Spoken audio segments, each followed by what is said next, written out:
Hello, everybody, and welcome back to our final webinar in the Finding Hope with OMS webinar season. Tonight, we're going to have the Ask Aaron webinar session. So good evening, good morning, depending on where you're joining us from. My name's Sian Southwood, and I'm the Head of Programs here at OMS. We'll be making these Ask Aaron sessions a regular occurrence. So we're going to be running these every 3 months. So you'll be able to join in the conversation with Dr. Boster on a regular occurrence. If we don't get through all the questions tonight, which no doubt we will, then you can save it for the next session. In a moment, I'm going to be handing you over to our first guest presenter, which is Christina Berry, the CEO for OMS, and then she'll be handing you over for the conversation with Dr. Aaron Boster. Before I do that, I just wanted to run through a bit of housekeeping as usual, just to keep the webinar running as smoothly as possible for you. Just to note that the session is, of course, being recorded, and we'll provide you with details at the end of the session of how to access the webinar replay. We're hoping to run the session for 60 minutes, which, like I said, includes a very brief presentation from Christina, followed by our conversation with Dr. Boster. You'll also notice that because it's a Zoom webinar, there isn't an audio or video component for our attendance. However, it is very much an interactive session. We've received lots of questions from you ahead of today. So we will get to some of those, and we'll also get to some of the live questions through the Q&A. However, we probably won't get through all the questions tonight, so we'll be posting probably the top 20 FAQs after the session.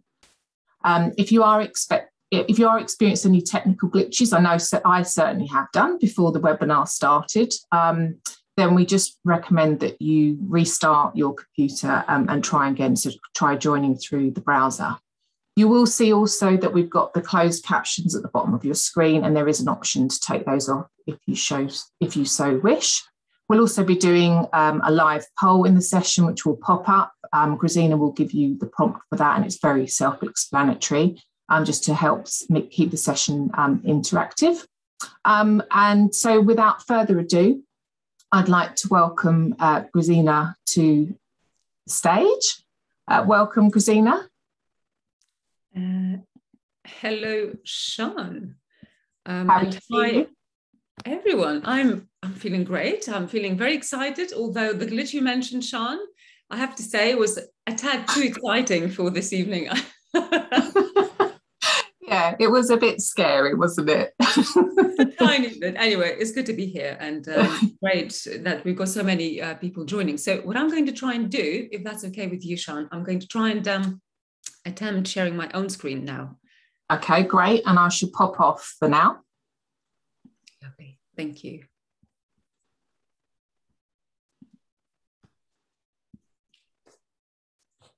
Well, it's great to be here this wintry Sunday and to introduce our first session with a neurologist, a well-known one at that, Dr. Aaron Boster. Thank you all for making the time to tune in, and also a big thank you to all of you for sending us so many questions. I think it would be really helpful to provide you with some wider context as to why our relationship with healthcare professionals, both as an organization and as a community, is so important. And so with our community in mind, let's take a brief look at our recent community engagement survey. The survey, again, was the first one at Overcoming MS, developed and launched to help us get a better understanding of our community. We sent it to over 20,000 OMSers, asking them lots of questions, over 61 in fact, and we were very fortunate to receive nearly 1,400 responses. The questions were hugely varied. We wanted to know who the OMSers are, where you live, your MS, how long you've had it for, and what the most common symptoms might be, what contact you've had with the charity, what support you received, whether we've got it right or whether we haven't got it right, and really all in all to help us build a better picture of who you are and also do better work as an organization. another key area that we looked at was around healthcare professionals. So let's take a look at what contact you've had with a healthcare professional in the last 12 months. Really interesting responses, not hugely surprising, you might say. Most of you will have seen a neurologist, some a general practitioner, others MS nurses, those especially who are here in the UK, or an equivalent in your own country, a physiotherapist, psychologist, counsellor. And in fact, some of you will have seen many of these people, perhaps, or none at all, as the case may be. And it was really interesting for us to see that about 7% of people did not see a healthcare professional at all, which was really interesting for us. So now I think we've got a quick poll that's going to pop up with some questions. The question is, what is the biggest barrier to discussing healthy lifestyle choices with your healthcare professional? Take a few moments to respond, and you should be able to see the responses very soon.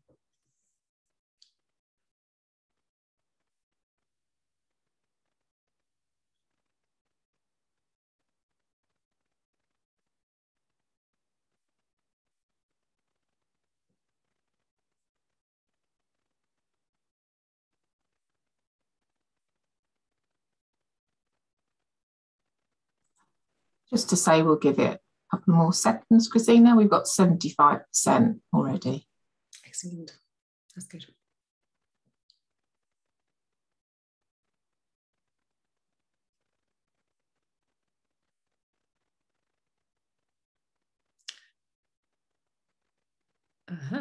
Really interesting. 58% of you have said that healthcare professionals' lack of awareness, knowledge of healthy lifestyle choices. Really interesting. And some of you have said that there were no barriers in your experience. Great. Well, thank you very much for that. I think it's really interesting to note. And my next slide will provide some further context to your interactions with healthcare professionals. So looking at the discussion around healthy lifestyles, in those instances where a conversation actually took place, 38% of you said that that conversation had taken place, which is interesting, but over half, over 50% hadn't discussed healthy lifestyle choices with your healthcare professional. How satisfactory was that contact? In most cases, actually, it was quite positively received. However, in about a third of instances, the contact was less than satisfactory. An interesting point to note for us as an organization especially is that only 8% had heard of overcoming MS through their healthcare professional. I think this shows that there's a lot of opportunity for us to engage much more with the healthcare profession. In terms of confidence in talking to a professional about your MS and overcoming MS, interesting to note that 62% had the confidence to talk to a healthcare professional about your diagnosis and healthy lifestyle, and the healthy lifestyle program that we champion, in particular, the Overcoming MS program.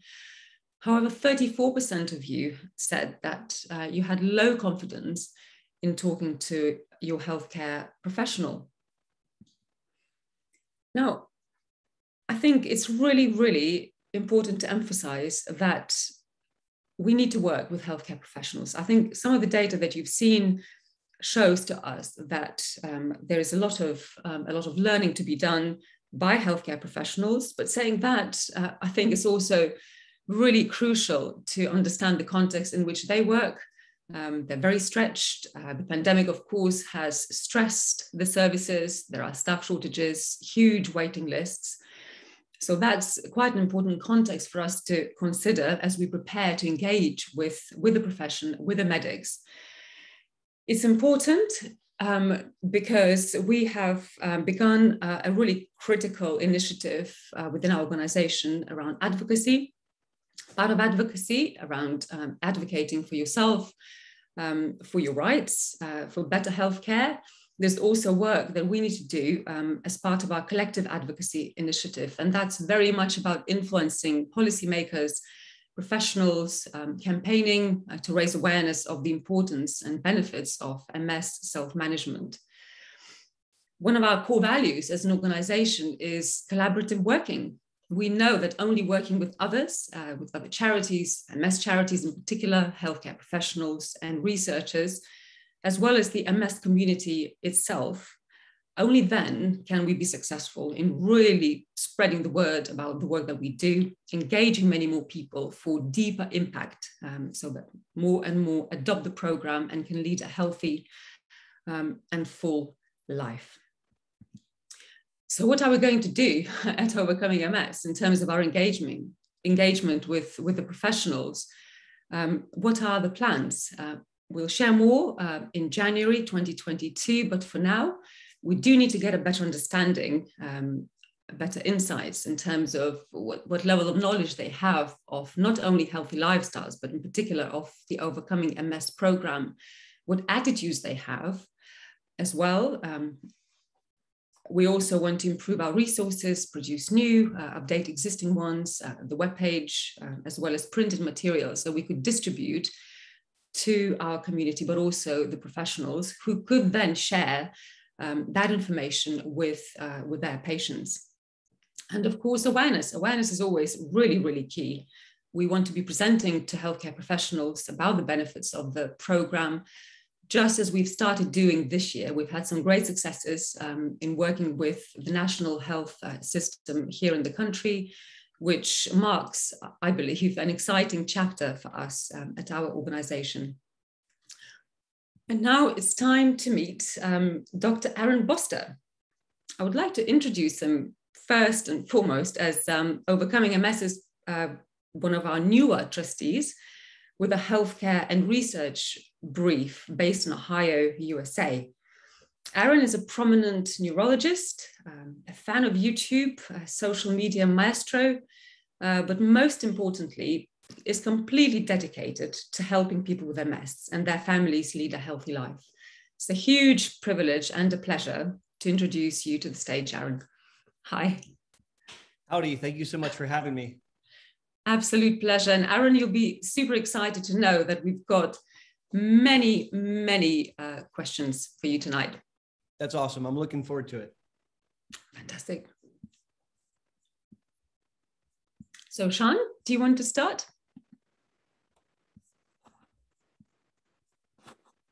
Hi, yeah, back again.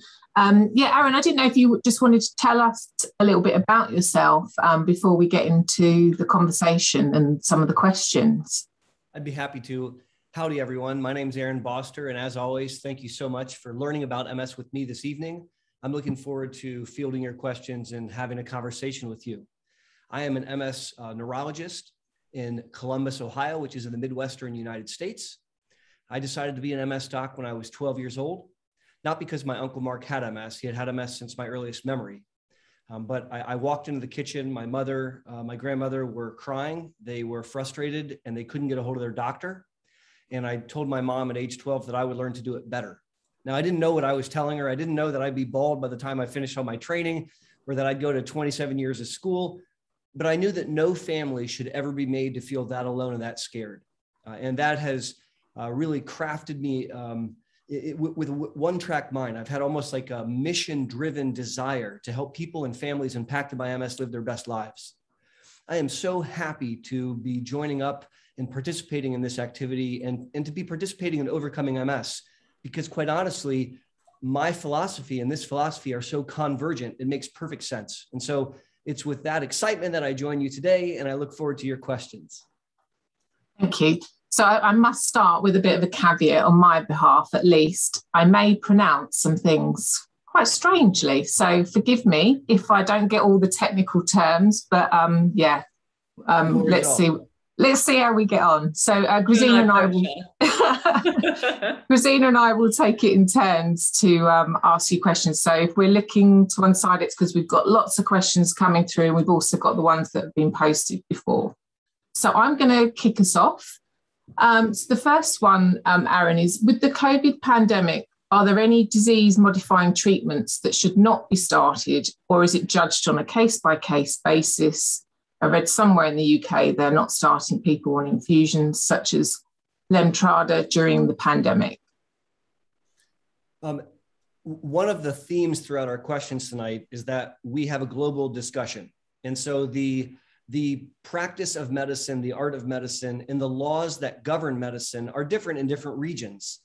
I just want to state that before I give my answer, because what we might do here in the Midwestern United States could be rather different than in the UK or Australia or what have you.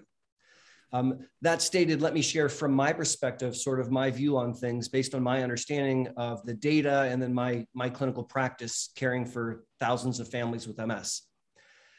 Certain MS disease-modifying therapies have no impact on the severity of COVID, meaning if you're on that DMT and you contract COVID, being on that DMT doesn't make the situation worse. So those include most of what we refer to as the first-line shots, beta interferon products, as well as glutathione acetate.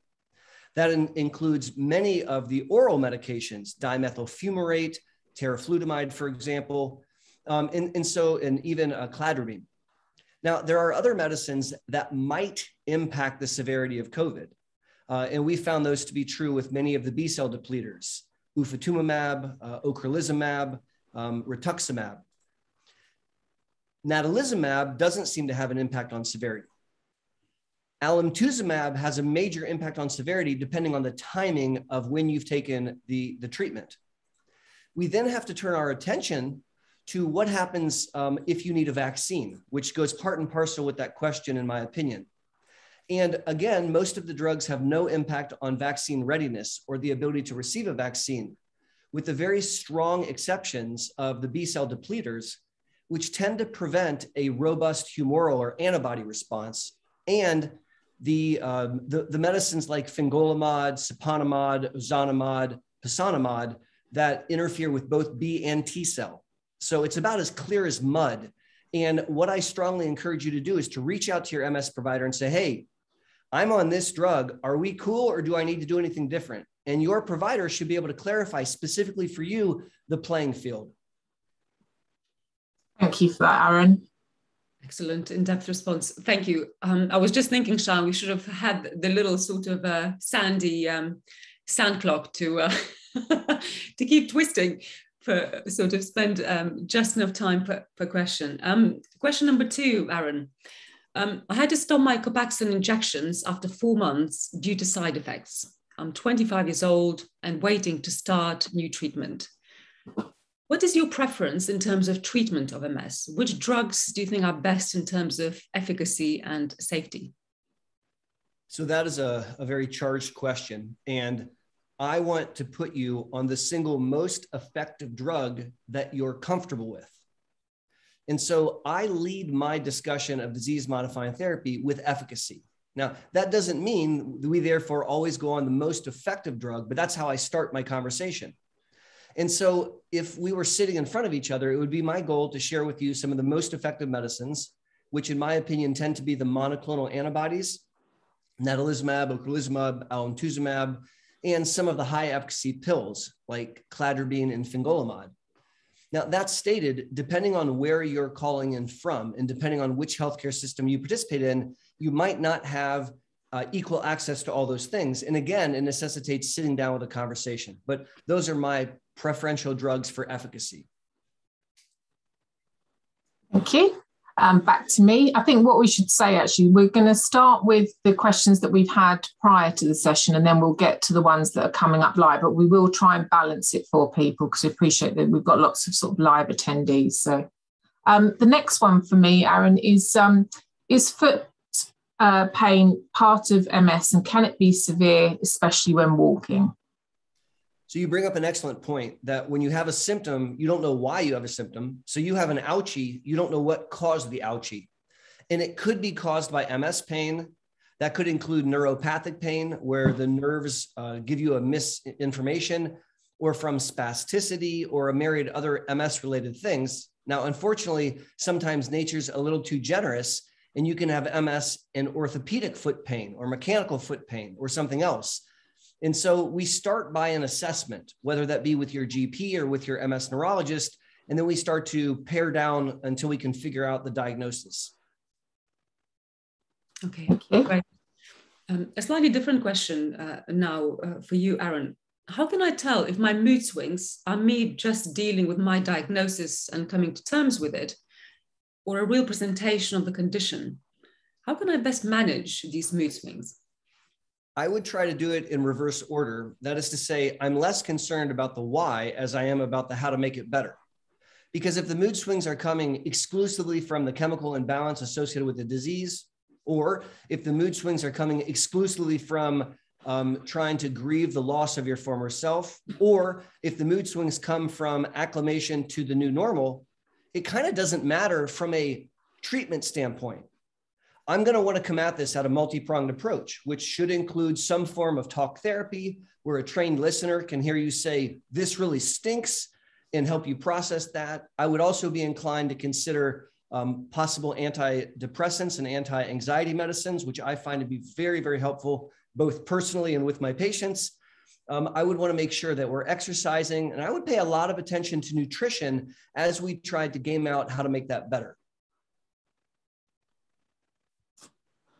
Okay. Aaron, what do you recommend saying to your neurologist who does not approve of vitamin D, so the recommended daily dosage supplement use in the OMS program? What dosage do you recommend to your patients?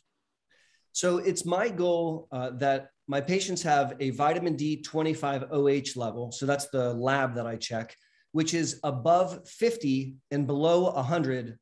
And that's the range that I'm looking for. And so above 100, I have a little concern, but I would like it on the high side of that range. And so unfortunately here in the Midwest, not dissimilar to probably the UK, there's not a lot of sun for the majority of the year. And so oftentimes I recommend supplementation, and I tend to recommend supplementation with D3. I tend to find that it's a bit better absorbed, it would appear. And so we use a dose to treat towards a target. I check your level and then I adjust the dose based on that. If I made a general blanket statement, oftentimes 5,000 international units of D3 is good, but I wouldn't take that as gospel, and I would rather follow a level. Now, if you are not seeing eye to eye with your MS neurologist or with any provider, I think it's fair for you to share that you have a disagreement and say, "Hey, listen, I've been reading a lot about this. I think it's really important." And you might say, I just want to make you aware that I am taking vitamin D, and this is the dose that I'm taking, independent of your opinions.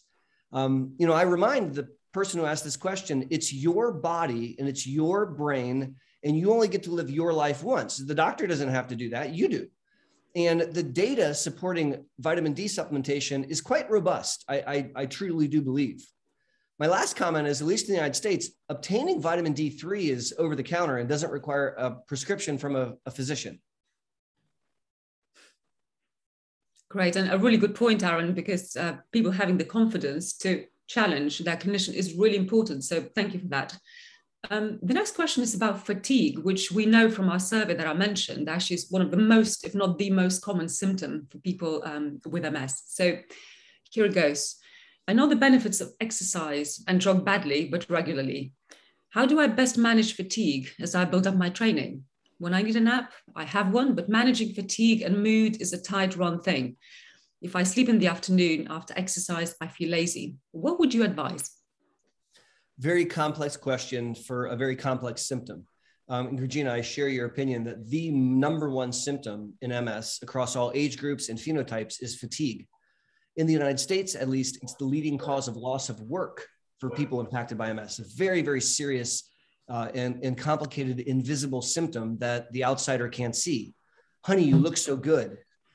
And so I think the first comment is that there are different kinds of fatigue. And so I think it's important, words are important. And so when I think about MS fatigue, and I listen to this question, I hear a couple different kinds of fatigue. I hear what I refer to as a pathologic fatigue, where the human being is desperately trying to stay awake and without the benefit from a nap might not be able to continue to pay attention and listen, a near exhaustion, which is hard for others to understand. I'm also hearing potentially about a motor fatigue with exercise. And those are actually related but different. I also heard at the end a question about cognition in thinking and memory.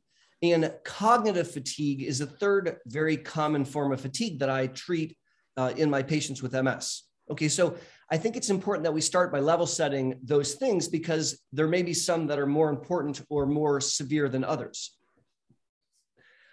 I think that once we do that, we need to target one, and let's pick on the motor fatigue as an example, and we need to unravel it. I oftentimes talk to my patients about the so-called high school mentality of exercise, which is if I can run 1 mile, then I can run 2. And if you can run 2, I can run 4. And if I forget to exercise, well, just forget it. I'll just play video games. And they quit.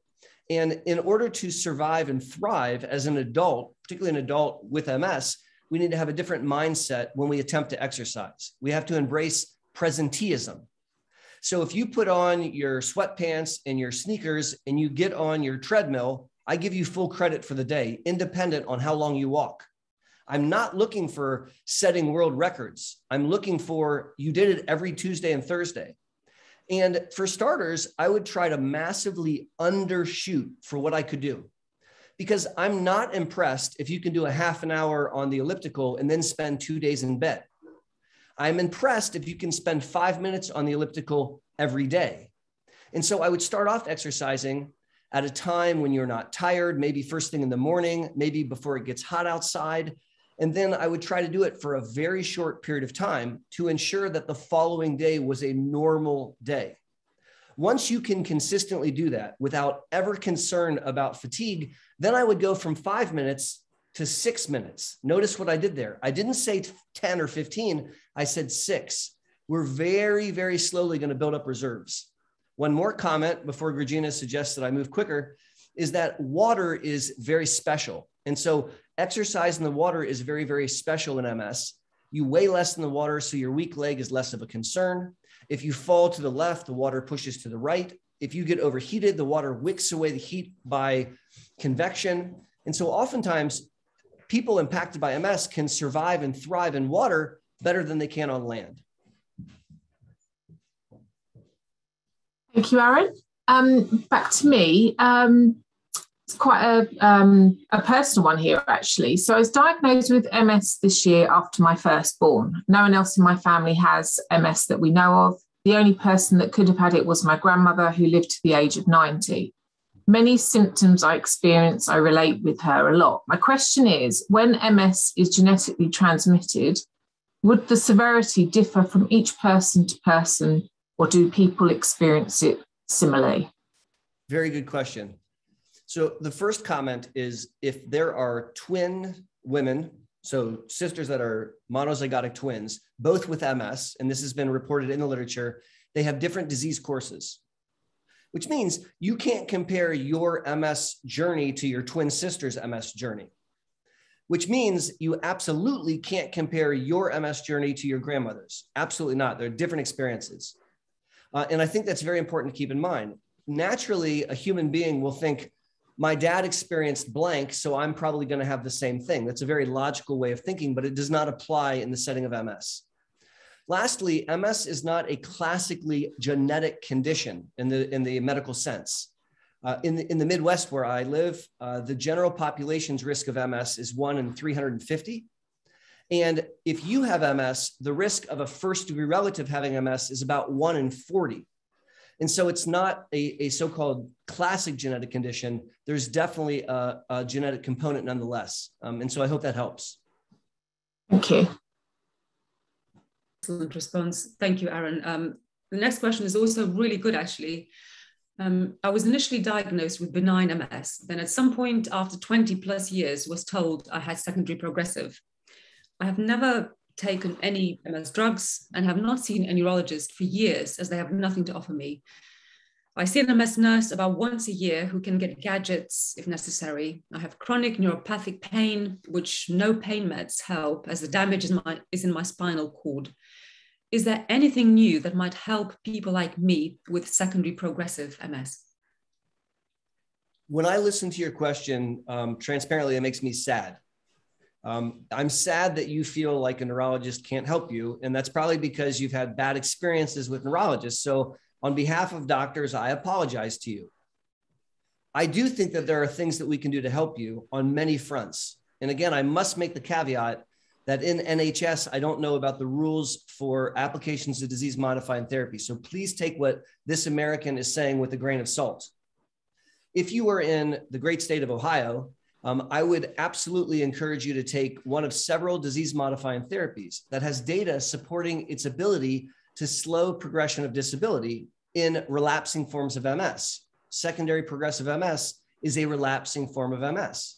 And so I would be very inclined to put you on a disease-modifying therapy, not because I'm concerned about the high risk of an attack or a new enhancing MRI lesion, but because I'm concerned about slow progression of disability independent from attack, all right? And the medicines do more than just stop attacks. They slow progression and they slow brain volume loss. More importantly than that, there is a host of things that we can do to help symptoms. I consider myself well-versed in managing neuropathic pain. I do not use narcotics in my practice at all. And I treat neuropathic pain for thousands of families using off-label medicines originally invented for other purposes. And so it's my contention that if I'm helping you and you're miserable, I'm not doing my best job. And I do think that I have lotions and potions and therapies and things that are available that could improve your quality of life. I would ask you to consider reaching out to your MS nurse. I would ask you to consider if you might have a once-over by a well-intended doctor to see if they might be able to improve your quality of life. Great, thank you. I think what we'll do, we'll just take one more question each, Christine, and then we'll go to the live Q&A because of time check, really. So last one from me for the sort of pre-posted questions. I believe spasticity is a symptom that affects many people with MS, but the treatment of it does not seem to be given much priority, at least in the UK. When it is given priority, it appears to be for the management of severely disabled people to enable them to be cared for more effectively. What is the effectiveness of treatments such as Botox or Sativex in enabling people to improve their mobility? And should we be pushing our healthcare providers to explore these more actively with us? I love your question. And if we were live, I would hug you, unless you tried to stop me. I have a passion for treating spasticity, and you're spot on that it's ignored all too often by well-intended neurologists, particularly MS neurologists.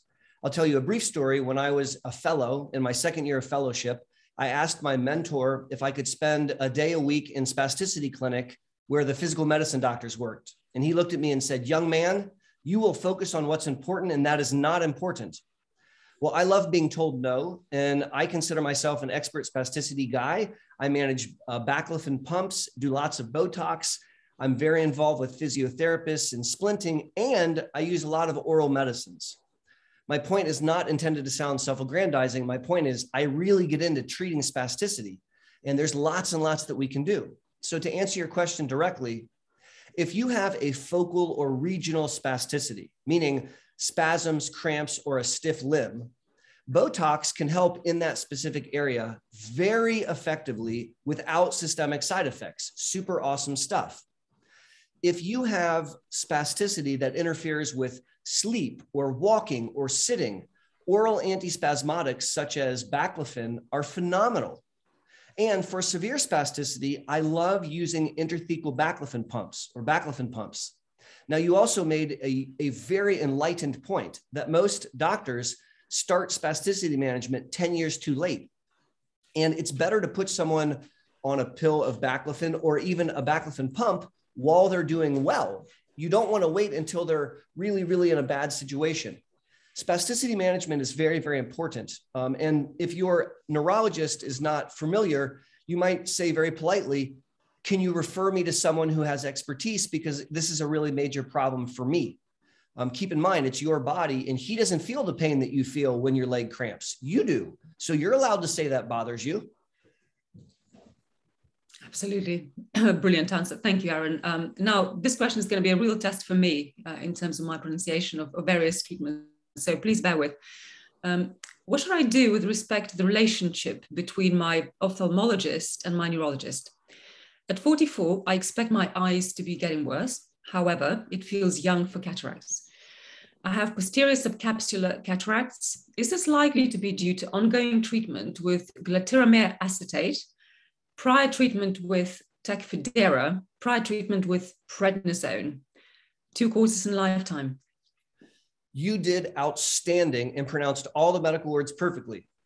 Too kind, Aaron.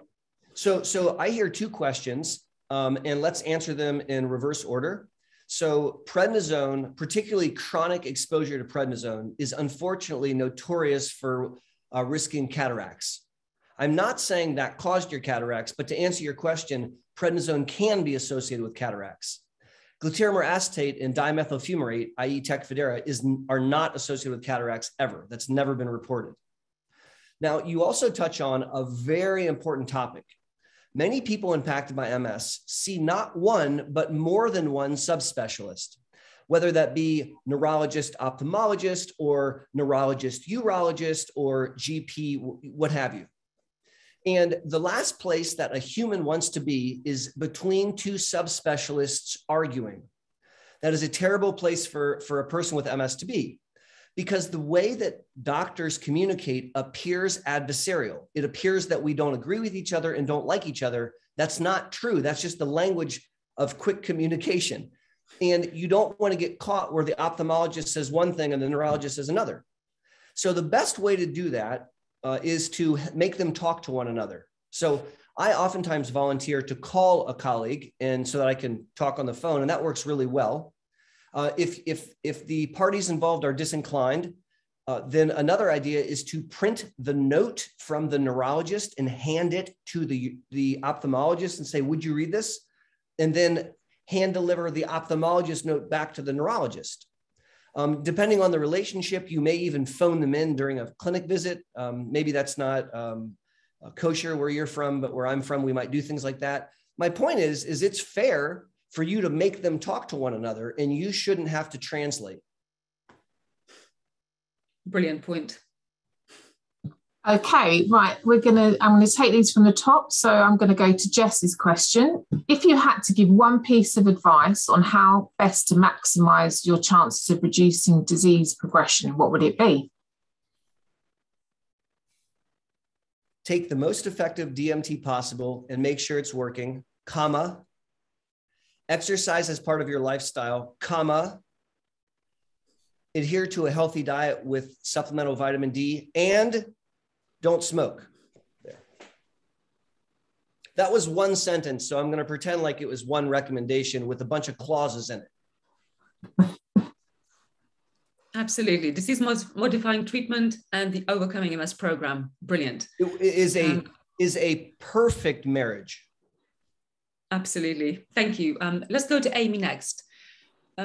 Should my UK neurologist be able to see what part of my brain has lesions to the point of being able to identify how my MS is likely to impact me most? Speech, memory, bladder, gait. Should I ask my neurologist, where do you see my lesions on my brain? So I can focus on strengthening that area. When you go to neurology school, you spend half a decade memorizing, if you have these 10 symptoms, where's the lesion in the brain? Or vice versa, if there's a problem with this part of the brain, what's the presentation? And we get really good at it. We're almost like wizards, except MS doesn't care about that, and it does not follow those rules. And let me explain why. When you have an MS lesion, it's inflamed. It's not a stroke or a tumor. It's your brain tissue. It's just swollen and congested. And so your brain rewires around it. It happens slow enough that your brain rewires itself. So it's not always easy for the radiologist or the neurologist to point to a particular lesion and say, haha, this causes that. Now, sometimes we can. For example, if there's a lesion in your optic nerve, I can tell you that you're going to have trouble seeing. For example, if there's a lesion in your spinal cord, I can tell you that there may be sensory problems in that area. But the most common symptom associated with lots of spots is fatigue. Think about this.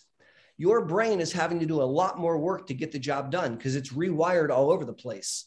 And so for you to complete a task on time, which you can do, You have to use more brain to get the job done because you're working around all those lesions. And it's my opinion that that's the underpinnings of fatigue in MS. Okay, so a short one here, Aaron. Can DMTs be stopped in the future? Anything can be stopped. The question is, should they be? And that's a discussion I have very biased opinions about, but that's a discussion most appropriate for you as a human and your MS provider as a team. Okay. Let's go to the next. This is quite a sort of swift carousel going on, isn't it? But let's hope we can get through as many as possible. Is there any medication that can help with dizziness and vertigo? That is a very good question. And it's a terribly difficult symptom to treat. Sometimes steroids can help. Sometimes benzodiazepines like Valium can help. Rarely Antivert, which is medicine, can help. Oftentimes the very best therapy is not a pill, it's physiotherapy. Specifically, vestibular physiotherapy is probably my best tool to treat vertigo and MS. Okay. What are the percentage chances, so I put my teeth back in, of relapsing remitting MS becoming secondary progressive MS if you come off immunosuppressants, DMTs? And can a neurologist scientifically know if progression is caused by coming off the drug versus MS being the agent of the progression? So quite a long one there. A very enlightened question. If I summarize the question, if I have relapsing MS, what's the chance of me going to develop secondary progressive MS? And what's the chance of that happening if I were to come off my disease-modifying therapy, specifically a immunosuppressant? Our knowledge is not that fierce to be able to give you that granular level detail. We can speak in generalities about populations because this has been studied. And the numbers are literally all over the place. It's my opinion that an OMS lifestyle, and it's my opinion that adherence to disease-modifying therapy are two elements with strong evidence to delay onset of SPMS. And so I want to bring everything to bear. I'm not going to leave anything on the table. If you progress in your disability, it will be despite all the things I know about, which involves adherence to diet and adherence to exercise and adherence to daily mindfulness. All that stuff matters, and adherence to DMT. It's been my experience clinically and my review of the data that coming off of DMT increases the likelihood of progression. Whether or not you can tell, it's causally related, I don't think we're that good right now, unfortunately. Okay, thank you, Aaron. Here's a question from Denise. I understand a bit about the autoimmune response in MS, but could you please help me understand how it causes fatigue? I could try. And so fatigue is a complex symptom and we don't fully understand it. The best understanding that I can come up with, I actually touched on a little earlier, related to using more of your brain. So let's take a hypothetical that Regina and I are going to go on a walk, except before we go, I tie bricks to her feet and she has the wherewithal to keep up with me. So we're walking side by side. When we arrive at our destination, I'm quite relaxed and she's exhausted because in order to keep up with me, she was quite literally dragging extra weight. That is an analogy of what I think happens when someone with MS lesions uses their brain for daily functioning. They use a lot more real estate, literally a lot more of their brain is involved to get even small tasks done. And I think that saps their energy. It uses up their neurological functional reserve. And so that's the best way that I can try to explain it to you. I hope that helps. Thank you. Okay, Aaron, back to me. My neurologist does not believe pain and fatigue are symptoms of MS. The neurologist is wrong. Sorry. She has referred me to a psychiatrist, and she does not say my symptoms are psychosomatic. Is it possible to have an increase in symptoms without having new lesions? I have relapsing remitting MS, 3 years diagnosed with approximately 40 lesions in the brain and spine. I've been struggling with pain and fatigue prior to diagnosis. I vehemently disagree with your neurologist and I can prove it. MS causes pain, period. MS causes fatigue. Those are MS symptoms. Now, I'm not trying to stir a pot, but that's simply false because of science. Now, can an MS symptom get worse without new lesions? Yeah, it happens all the time, right? And so if you were to study the topographical model of MS by Dr. Stephen Krieger, commonly referred to as the leaking pool model of MS, I think it is an example to explain to you why that happens. It's probably outside the context of a quick answer here without some diagrams that I could draw for you. Let me give you a very quick example. If I were to take a shotgun and blow a hole in the wall behind me, and there's a big hole in the wall, and then I don't repair the wall, and every time I walk by it, I joke about how I blew a hole in the wall. 30 years from now, as this building I'm in ages, which wall falls first? The one with the structural damage. So if you have an old lesion, you don't need a new one. The old lesion 10, 15 years later can wear out. And so you can have worsening of symptoms from that lesion simply because it's wearing out. Your neurologist has referred you to a specialist, and psychiatrists are brilliant doctors, and they're very good at treating mood. They're also good at treating other things. And so I would look for a sympathetic ear and say, look, I don't want pain medicine, but I don't like the fact that my leg is burning and I'm exhausted. Might you help me with a neuropathic pain medicine and a stimulant? Because I think that those things are valid. I'm sorry my answer is long-winded, but I just want to tell you that you're not wrong. Great, thank you. Here's the question, Aaron, that a lot of people will be able to relate to. I have primary progressive MS, self-catheterize, and suffer from repeated UTIs, some trivial, others requiring hospital treatment. I take great care in terms of hygiene, but aside from this and being permanently catheterized, is there anything else I can do to cut down or ideally eliminate infections? I'm already taking D-Nose.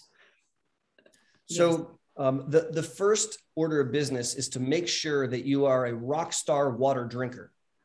Many people who have to self-catheterize, or many people who have bladder problems, naturally shy away from water, thinking, hey, if I drink less, I make less urine, except it actually exacerbates the problem severely. So let me explain.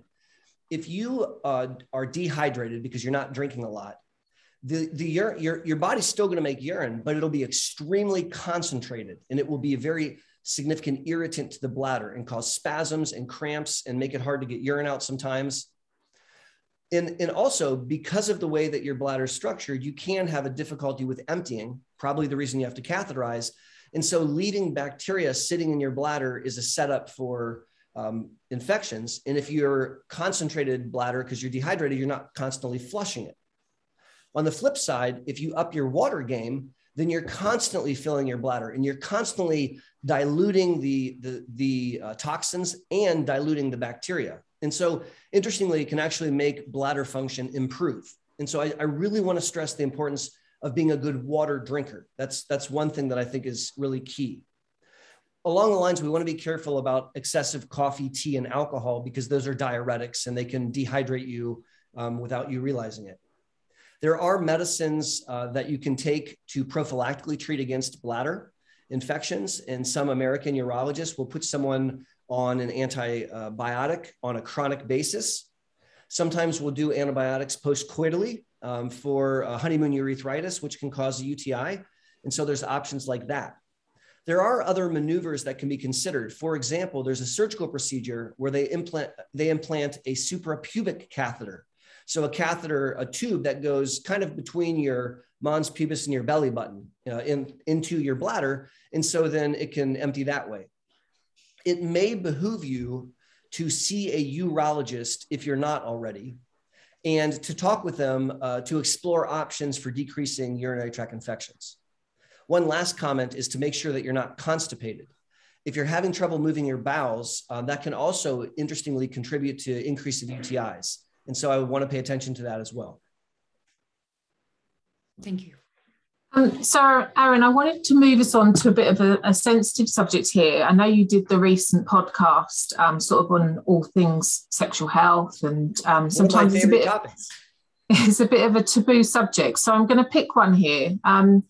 Erectile dysfunction and delayed ejaculation is often avoided as a subject, hence why I'm bringing it up. Are you used to talking to patients about this, and do you refer them to other specialists?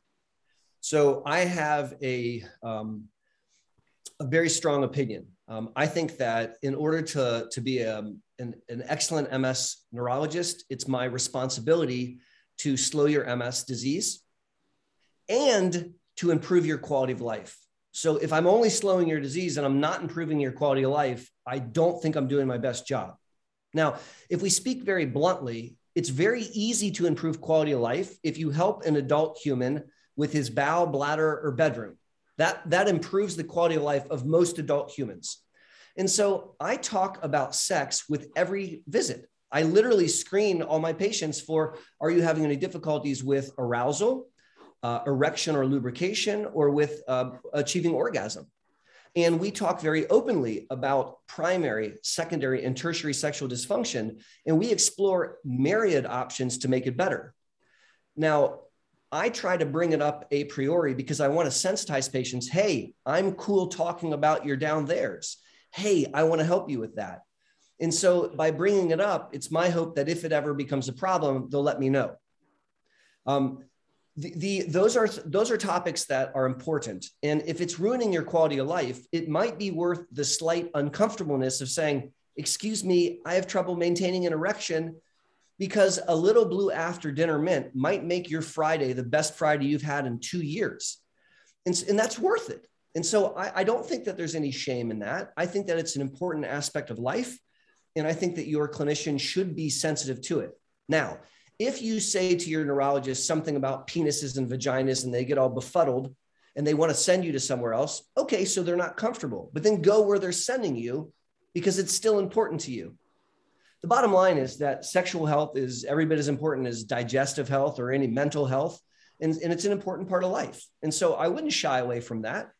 There are a bunch of things that can be done to help with erectile function and with delayed ejaculation.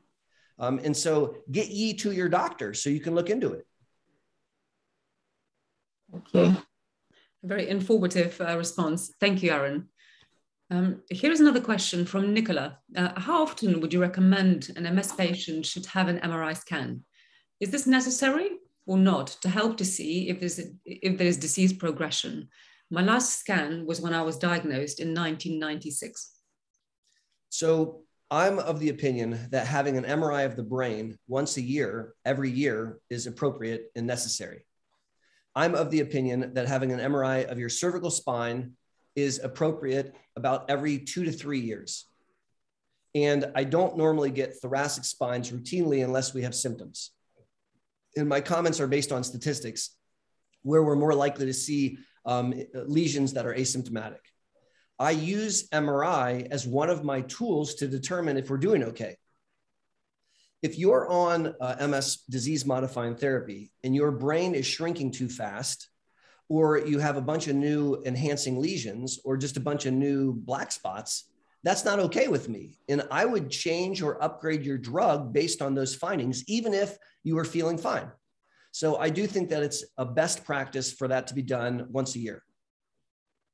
Thank you.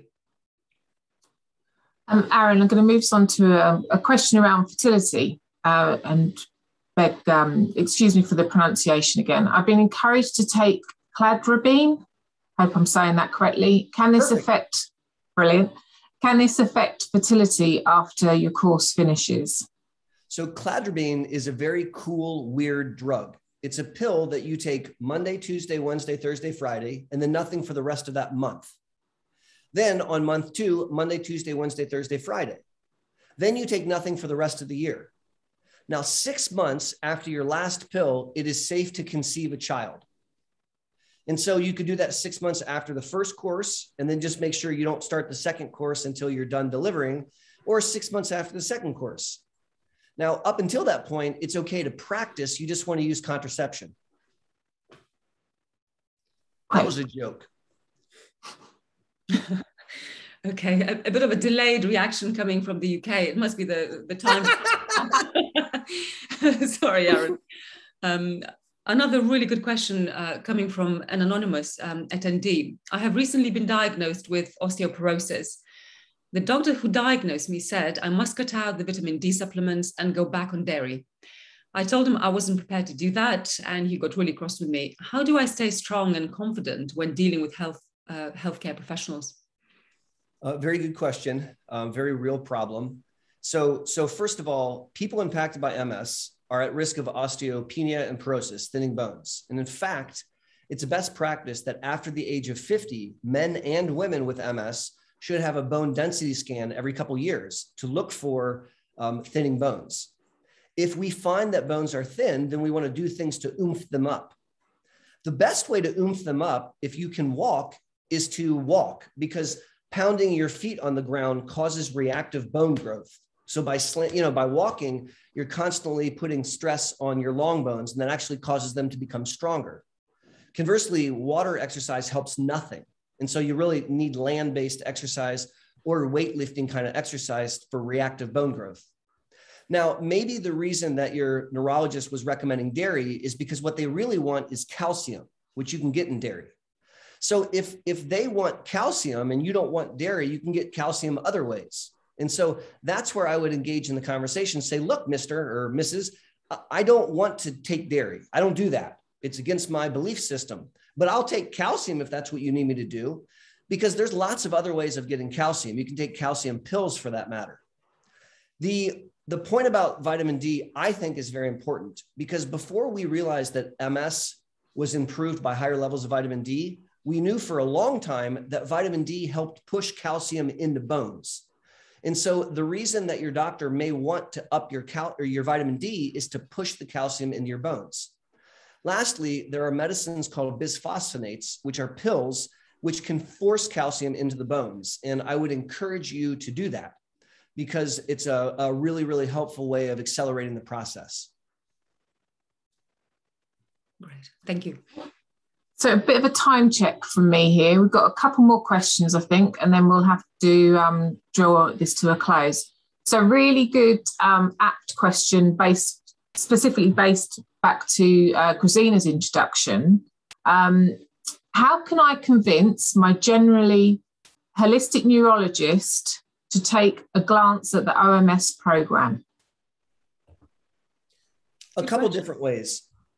One way is to write down something in a letter format and hand it to your neurologist, because culturally, he has to read it. If you hand somebody something in a language they know and stand in front of them and hand it to them, they're ethically, culturally obligated to look at it. And you can say, hey, I wrote you something, would you please read it? And then just hand it to them. And then that way you can make them look at it. That's one way to do it. Another way to do it is when you start your visit, say, Dr. So-and-so, before we start, there's one thing that I really want to talk to you about today whenever you're ready. So you've stated your agenda, and then he or she can integrate the agenda into whatever it is they want to do. Another way is to say, listen, I respect you. You are my doctor. I listen to what you tell me to do, which is why I would really, really like to know your opinion. And if you don't have an opinion, I want to know that, because I care about what you think. So those are all different ways of trying to negotiate. Another thing that you could do, which is more of a guerrilla warfare kind of tool, is slip the OMS book into their lobby or stick it in their office in various places. And then maybe they might stumble across it and look at a few pages. Let us hope so. Thank you. One more question, Sian, may I?